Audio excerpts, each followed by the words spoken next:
Hokejbalová extraliga mala cez víkend na programe posledné kolo jesene. V rámci neho sa hralo aj najstaršie slovenské derby. Líder s Ružinou LG Bratislava.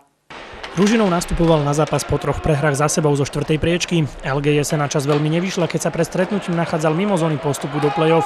Derby však nemá favorita a o tom toto platí obzvlášť. Na tento zápas sme sa pripravovali vlastne vo voľnej atmosfére. Povedali sme si, že keďže to je posledný zápas, že radšej sa vyhráme a rovnako sa budeme hrať aj na ihrisku so zápasom, teda v zápase proti LG. Očakávanie boli jasné, chceli sme 3 body. V prvej tretine sa mužstva najprv iba oťukávali. Gól padol až v 12. minúte, keď sa v presilovke presadil domáci kapitán Behul. LG v zápätí dorovnalo za svojho Hrabárika.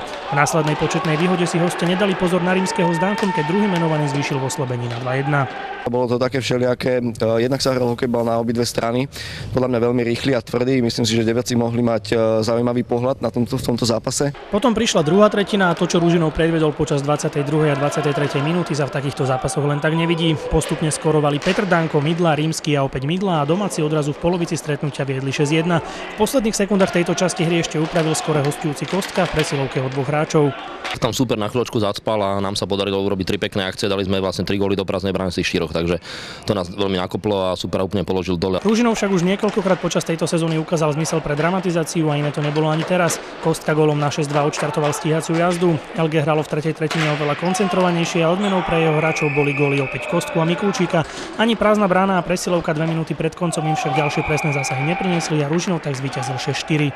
Tak tie prvé boli výborné na našej strany, tam sme premeniali šance a sme boli nejaký menší náskok a to tretia bola taká dosť ťažká, lebo chalani boli už kondične trošku vyžmichaní, nakoľko máme veľa hráčov zranených a aj chorých, takže sme boli takej zostave oklieštenej, ale nakoniec to dobre vypadalo, sme nakoniec vyhrali, takže fajn. Bohužiaľ, zaspali sme úvod, za stavu 6-1 sme začali hrať, čo už bolo veľmi neskoro a dopadlo to, ako to dopadlo. Tam sme veľmi zle zahrali buli, myslím, že to boli 2 alebo 3 situácie také isté, že po buli sme si nezobrali hráčov a z toho sme dostali góly. Nechcem povedať, že sme to očakávali. Samozrejme, vedeli sme, že LG na nás tú tretiu tretinu vybehne a rovnako vieme, že tie tretie tretiny máme ako naše mužstvo veľmi slabé. Niekoľkokrát sme už prehrali, že sme vyhrávali aj o 2, o 3 góly, alebo sme vyhrávali tak, že o 5 gólov aj tak nás super dotiahol. Takže snažili sme sa hrať tak, aby sme teda vlastne ten zápas neprehrali.